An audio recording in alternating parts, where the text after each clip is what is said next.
Hello everyone, good morning. और मैं हूँ साधना शुक्ला, आपकी साधना शुक्ला। और आज हम जा रहे हैं एमपी टूर के नेक्स्ट पार्ट है ये। और हम जा रहे हैं जामी मस्जिद देखेंगे, होशंगा शाह का मकबरा देखेंगे, भूतशाला देखेंगे। होशंगा शाह के मकबरा में भूतशाला है जो राजा भोज ने बनवाई थी। और बाज बहादुर का किला जाएंगे और वहाँ पे रेवा कुंड है उसको देखेंगे। और रानी रूपवती का महल देखेंगे। तो चलिए, सबसे पहले जाएंगे हम जामी मस्जिद, जो जामी मस्जिद के सामने है अशरफी महल जो राजा भोज ने बनवाई थी। वहाँ पे संस्कृत की पाठशाला चलती थी और वहाँ पे अशरफी यानी कि कोषागार के रूप में उसका यूज़ होता था। वो टूट गया है लगभग। तो चलिए आपको दिखाते हैं, और हमने गाइड किया हुआ है तो वो सब कुछ बताएंगे आपको। ध्यान से सुनिए और इन्जॉय करिए हमारे ब्लॉग को ज़्यादा से ज़्यादा। और चलिए फिर चलते हैं जामी मस्जिद। ये जो बिल्डिंग बना है इसे अशरफी महल बोला जाता है। अशरफी में सोने का सिक्का है, सोने की मोहर होती है, जो कि 1024 224 में राजा भोज के द्वारा इसे संस्कृत का विश्वविद्यालय बनाया गया। ऊपर में क्लासेस लगती थी, नीचे के साइड में छोटे छोटे रूम्स बने स्टूडेंट के रहने के लिए। क्या है कि जैसे महमूद खिलजी और राणा सांगा के युद्ध भी चित्तौड़ करते हैं, तो महमूद खिलजी यहाँ से आते युद्ध छोड़ के भाग के मांडू आता है और इस साइड लेफ्ट हैंड पर इस कोने पे एक 7 मंजिला रेगिस्तान बनाता है टावर। महमूद खिलजी इधर भाग के आने के बाद इस बिल्डिंग को उर्दू अरबी फारसी के मदरसे में कन्वर्ट करवा देता है। कई समय उर्दू अरबी फारसी का मदरसा रहा है। महमूद खिलजी को मरने के बाद ऊपर में दफनाया गया तो महमूद खिलजी का मकबरा भी बोला जाता है। बिल्डिंग को अशरफी महल बोलने का कारण यह है 1617 में जहांगीर और नूरजहां से गुजरा। तो जहांगीर ने नूरजहां से आग्रह किया कि पर इस महल के ऊपर चढ़ के इस महल का नजारा तरीके से देखेंगे। नूरजहां उसको मना कर देती है, जहांगीर उससे कहता है अगर तुम इस महल की एक सीढ़ी चढ़ोगी तो तुम्हारे हर एक कदम पर मैं एक सोने के अशरफी रखूंगा। इस प्रकार से तुम इस महल के ऊपर चढ़ते हो, अशरफी उठाते हो, नीचे उतरते हो, गरीब लोगों में बांटते हो। जब से बिल्डिंग को अशरफी महल के नाम से जाना जाता है। खैर अभी तो पूरा टूट चुका है, नए फ्रंट जो दिखाई दे रहा है मार्बल के पत्थर लगे, इतने फ्रंट इसका मौजूद है तो पूरा यहाँ से दिख जाता है। तो अब हम लोग जामी मस्जिद में एंट्रेंस किए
तो सबसे पहले 10वीं शताब्दी में राजा भोज के समय पूरे मालवा एरिया का जस्टिस कोर्ट था, दरबार आम दरबार खास।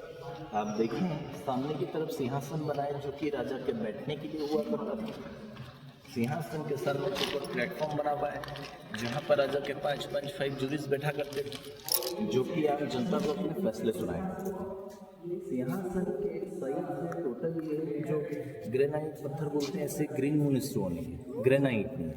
इनके अंदर टोटल 17 आर्चें बनी हुई है जिनके अंदर अलग अलग धर्म के अलग अलग भगवानों के स्टैचू मूर्तियाँ वगैरह लगी हुई थी। सारे हॉल के अंदर आम जनता बैठ करके अपने फैसले सुना करती थी। तो क्या है कि जैसे मुस्लिम मस्जिद में लेडीज अलाउ नहीं होती, इसमें दोनों तरफ जालियाँ लगी, लेडीज बालकनी बनी है जहाँ पर लेडीज़ों के बैठने की व्यवस्था हुआ करती थी।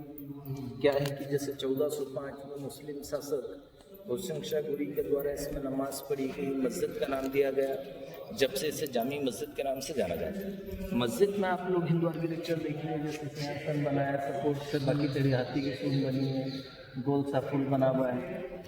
बाहर ही आप देखेंगे मस्जिद में मीनारें होती, इसमें 4 बड़े डोम बने, डोम पे कलश है, कलश पे त्रिशूल था। तो ये इसके अंदर हिंदू आर्किटेक्चर है। तो इसे सिर्फ नाम के कारण से मस्जिद बोला जाता है जामी मस्जिद। तो जामे का मतलब होता है उर्दू फारसी लैंग्वेज में एक जगह जमा होना, इसलिए इन मस्जिदों को जामा मस्जिद का नाम दिया गया है। तो जैसे इसमें भी आप लोग हिंदू मुस्लिम मिक्सचर आर्किटेक्चर देखेंगे, ऐसा सिंहासन बना है, इसमें सारा हिंदू आर्किटेक्चर है। ये जो आर्चेस वगैरह जो बाद में जो बनाई गई है, जो कि ये इंडो इस्लामिक अफगान आर्किटेक्चर है, मुगल ये आर्चों वाला, तो इसके अंदर आपको हिंदू मुस्लिम मिक्सचर आर्किटेक्चर देखने को मिलेगा। तो मस्जिद के अंदर मेंबर होता है ऐसा सिंहासन जैसा, उस पर छत नहीं होता, 3 से 2 फीट का इतना चौड़ा होता है। कुरान रखने की पैशन हम जहाज से नमाज अदा करवाता है। और इसके सामने प्लेटफॉर्म बना, ऐसा कुछ नहीं, प्लेन हॉल होता है, जो कि 80 गुंबदें बनी है, जो कि राजा का मंत्री जब फैसला सुनाता है, जोर से बोलने पे आवाज इन गुंबदों के द्वारा टकराते हुए अंदर की आम जनता को सुनाई जाती थी। जैसे एग्जाम्पल के रूप में इस तरफ गुंबद है, इस तरफ से, तो आप लोग सुनना, हेलो हेलो। तो अपन यहाँ से चलेंगे होशंग शहर, इंडिया का फर्स्ट मार्बल का बिल्डिंग है, जिसको देख के ताजमहल का बोलो अच्छा कर रही है, बोलो जल्दी बाहर निकल जाओ, फिर आवाज नहीं आएगी। हेलो, ये आएगी आवाज।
राइट हैंड पे जो देखेंगे वाइट ये पिलर्स वगैरह, ये धर्मशाला परिसर है। अच्छा, तो धर्मशाला मकबरे के अंदर तो होती नहीं है, हाँ, जो कि सनलाइट साउथ पैटर्न पे बनी है, 10th सेंचुरी 10वीं शताब्दी की बनी है, राजा भोज के समय की। अंदर में बड़ा सा डॉर्मेट्री हॉल बना है, साउथ पैटर्न पे बनी है, साउथ मंदिरों में होती है ना, तो राजा भोज का राज साउथ तेलंगाना तक रहा है, तो वैसे इसी पैटर्न पे उनके समय की ये धर्मशाला बनी हुई है। तो धर्मशाला के हर एक कमरे पर शादी वगैरह होती है। तो ये इसके अंदर हिंदू आर्किटेक्चर। तो इस बिल्डिंग को अभी होशंग शाह गुरी का मकबरा बोलते हैं, जो कि सबसे पहले 13वीं शताब्दी 13th सेंचुरी में हिंदू शासक परमारों के संगठन का शिव मंदिर आता शिवा टेम्पल। होशंग शाह गुरी जब मांडू घूमने के लिए आया था, तो उसने मांडू को शासन करने के लिए अपने बाप दिलावर खान गोरी को जहर देकर मार डाला। अच्छा, होशंग शाह गोरी के द्वारा मांडू पर 31 साल राज किया जाता है, बाद में उसकी मृत्यु हो जाती है। ताजमहल बनाने से पहले शाहजहां के 4 आर्किटेक्चर, उस्ताद हमीद, उस्ताद जादूरा, उस्ताद लुत्फुल्लाह खान, उस्ताद शिवराम, ये 4 आर्किटेक्चर इस बिल्डिंग को देखने के लिए आए थे और इस बिल्डिंग को देख के ताजमहल का निर्माण किया। मांडू का एक जो बिल्डिंग है 13वीं शताब्दी का बना हुआ, ताजमहल 16वीं शताब्दी का, इसके 300 साल बाद। हिंदुस्तान का सबसे पहला मार्बल का बिल्डिंग है, मांडू का मकबरा है। ये मार्बल रॉक जबलपुर भेड़ाघाट का मार्बल और ताजमहल मकराना राजस्थान के मार्बल से बना हुआ है। तो क्या है कि जैसे होशंग शाह गोरी जब मांडू का शासन करने के लिए अपने बाद दिलावर खान गोरी को जहर देकर मारता है, तो वो आगे का पूर्वाभास करते कि मेरे ये बच्चे मेरे साथ ऐसा ना करे, तो वो जीते जी जिंदा रहते हुए डमी कब्र बना देता है, 6 अंदर 3 इधर 2 बाहर, और इसे अपना नाम दे देता है होशंग शाह का मकबरा। तो क्या है कि जैसे इन कब्रों की वजह से इसको मकबरा बोलते हैं, होशंग शाह का मकबरा सब एक ही खाली डमी कब्रें हैं। होशंग शाह गोरी के नाम से हमारे हिंदी में होशंगाबाद नाम का शहर को भी नर्मदापुरम मिला है, वो उसका रेजिडेंशियल एरिया था। तो वहाँ क्या नर्मदा की रहती ही रहता है, तो पानी में डूब के वो मकबरा दे गया, तो अभी तो कुछ बचा नहीं है। तो इन कब्रों की वजह से जो मकबरा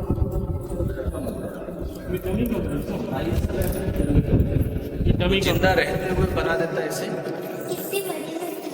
तो ये देखो आप देखेंगे इसके अंदर, तो यहाँ ये जो ये वाइट निशान जो दिखाई दे रहा है, यहाँ पर एक शिवलिंग हुआ करता था जटाधारी, जिसके ऊपर हर 5-10 मिनट में ऑटोमेटिक कुदरती पानी का बूंद गिरता था।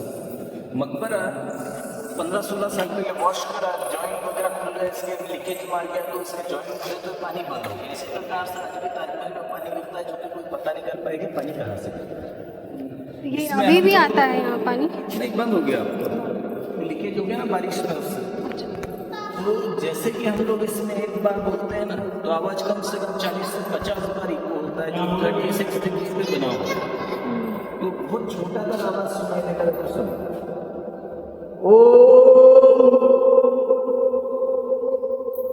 हाँ बोलो।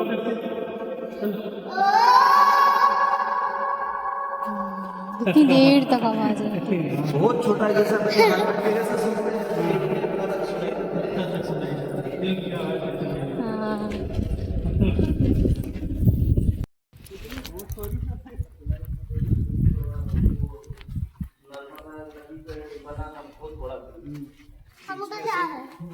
चला गया, रात भर गया, तब तक कितनी गाड़ियाँ। ये देखो, ये पूरा धर्मशाला परिसर है, अंदर में डॉर्मेट्री हॉल बना है यात्रियों के रहने के लिए। और अपन चलेंगे इधर से, देखते हैं।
जैसे कि रुकमती नर्मदा दर्शन करने के बाद अंदर में रानी रुकमती बाज बहादुर का संगीत कॉम्पिटिशन हॉल बना है। यहाँ पे उसको संगीत सुनाने के बाद फिर रानी रुकमती जहाज महल के अंदर रॉयल पैलेस देखा था ना, वहाँ पे जाके रहती थी। ये सामने रेवा कुंड भी दिखा सामने। हाँ, फिर इसके बारे में बताता हूँ आपको मैं। बोतलें हाँ, अभी सब गंदा कर देते हो।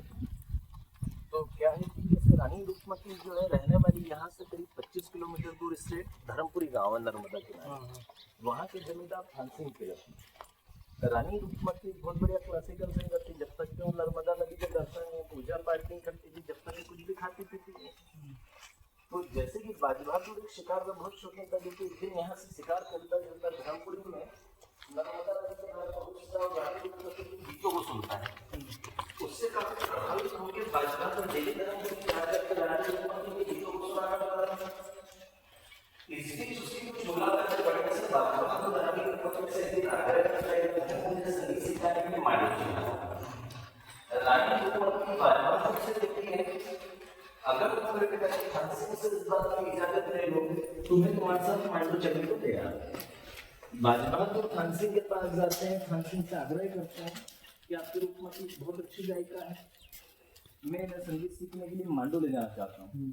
फांसी बाजबहादुर को इस बात की इजाजत दे देते हैं। अतिरिक्त रानी रुक्मती बाजबहादुर से शर्त रखती है कि जब तक कि मैं नर्मदा नदी के दर्शन या पूजा पाठ नहीं करती, जब तक कि कुछ भी खाना पीना नहीं करती। बाजबहादुर रानी रुक्मती से कहता है, बस तुम 2 ही दिन नर्मदा नदी के दर्शन मत करना और 15 से 48 घंटों तक सामने ऊपर 2 गुंबद वाला भाग रुक्मती पैवेलियन बनवा देता है, जहाँ से रानी रुक्मती नर्मदा नदी के दर्शन किया करती है। 1555 में बाजबहादुर जो है मांडू का सुल्तान बनता है। मांडू आने के बाद अकबर से विद्रोह कर अपने आप को यहाँ का राजा घोषित कर देता है। यहाँ पर अकबर को मालूम होती है, अकबर अपने सेनापति पीर मोहम्मद को मांडू भेजता है बाजबहादुर को मारने के लिए। बाजबहादुर जो है पीर मोहम्मद को युद्ध में मार देता है। बाजबहादुर को बात मालूम होती है कि अकबर की सेना आगरा से जब रवाना होती है तो शाजापुर के पास उधर के ग्वालियर आकर बाजबहादुर ने अपने सेना लेकर शाजापुर के पास उधर के लिए पहुंचता है। वहाँ पर युद्ध होता है जिसमें बाजबहादुर मारा जाता है। तो बाजबहादुर का जो रेसिडेंशियल एरिया सहारनपुर, उसको वहाँ के खालिस्तान नदी के किनारे दफना के उसका मकबरा बना देता। अकबर का सेनापति आजम खान होकर रानी रुक्मती की सुंदरता की तारीफ सुनकर मांडू आता और रानी रुक्मती से आग्रह करता है कि तुम मुझसे शादी कर लो। उसके नहीं मानने पर रानी रुक्मती हीरा खा करके सुसाइड कर लेती है। हीरे से कोई मालूम नहीं, हीरे के नीचे पॉइजन होता है जिससे वो खा के सुसाइड कर लेते। तो उसको उसका प्रेमी समझ के बाजबहादुर की डेड बॉडी के पास ले जा करके उसको दफनाते हैं। आज भी दोनों का मकबरा वहां पर बना हुआ है, जो कि काफी फेमस है। तो क्या है कि जैसे रानी रुक्मती को बारिश टाइम ठंड में जब होगा जाता है, गर्मी में पानी का लेवल कम हो जाता है, तो नर्मदा जी सीधे से 25 किलोमीटर दिखती है, 50 किलोमीटर एमपी हमारे अमरकंटक से नर्मदा जी निकली ओंकारेश्वर महेश्वर तो सीधे गुजरात समुद्र भरूच में जाकर मिलती है। तो जैसे बारिश ठंड में जब रानी रुक्मती को ऊपर पैवेलियन से नर्मदा जी के दर्शन नहीं होते, तो रानी रुक्मती कुछ खाए पिए कैसे, तो उसको स्वप्न में आग करके नर्मदा जी ने दर्शन दिए थे। उन्हें बताया था कि बाजबहादुर पैलेस के सामने कूलर का पेड़ है, जिसके पास से खुदाई के दौरान यहाँ से नर्मदा जी की रेत सीप मोती की स्टेचू मिलेगी, जिससे कि इसे नर्मदा जी का दूसरा रूप माना जाए। तो खुदाई के दौरान इन चीज़ों की प्राप्ति हुई, जिससे कि उससे नर्मदा जी का दूसरा नाम दिया गया रेवा, इसलिए उसको उनको रेवापुर बोलते हैं। नर्मदा जी को पवित्र मानते हैं। तो सामने शमशान है गाँव का, जो भी जरूरत है ना सामने। और नर्मदा परिक्रमा के बारे में कभी आप लोगों ने सुना हो, नर्मदा में रेवापुर का सबसे ज्यादा महत्व है यहाँ।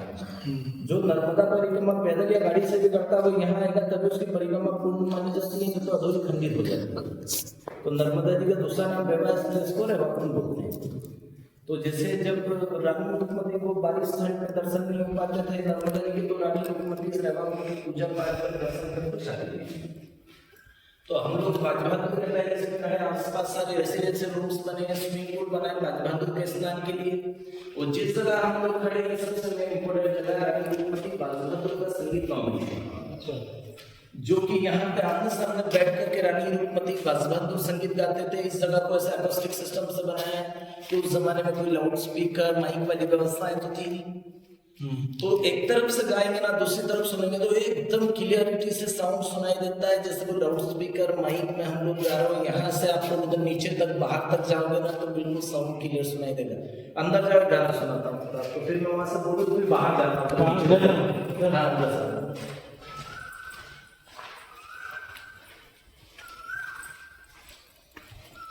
मैं बोलूँ फिर बाहर चला जाएगा।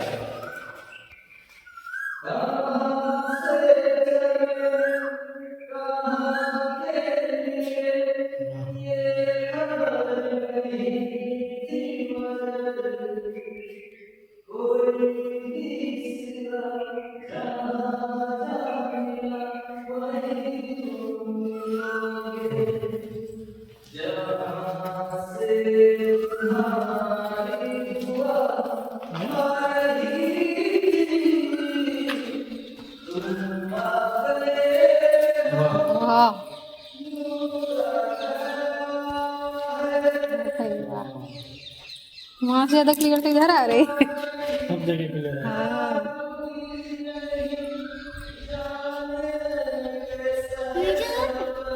मस्त आ रही है। हाँ, बाहर तक जा रही है। चुप चुप चुप, वहाँ तक चलो, वहाँ तक।